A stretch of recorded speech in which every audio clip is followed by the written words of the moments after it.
Governor Punjab بلیغ الرحمان کا Cholistan university of veterinary and animal sciences کا دورہ، مختلف منصوبوں کا افتتاح کیا۔ گورنر پنجاب و چانسلر محمد بلیغ الرحمان نے دورہ بہاولپور کے موقع پر Cholistan university of veterinary and animal sciences کے آڈیٹوریم کا افتتاح کیا، جس پر مجموعی طور پر 65 ملین روپے لاگت آئی ہے اور آڈیٹوریم میں 500 افراد کے بیٹھنے کی گنجائش ہے۔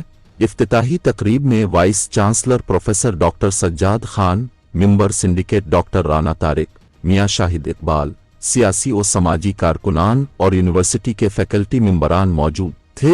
گورنر پنجاب نے یونیورسٹی کے سبزہ میں پلکن کا پودا بھی لگایا۔ بعد ازاں گورنر پنجاب و chancellor Cholistan university of veterinary and animal sciences Muhammad Baligh ur Rehman نے یونیورسٹی کے سپورٹس کمپلیکس کا افتتاح کیا، جس پر 50 ملین روپے لاگت آئی ہے۔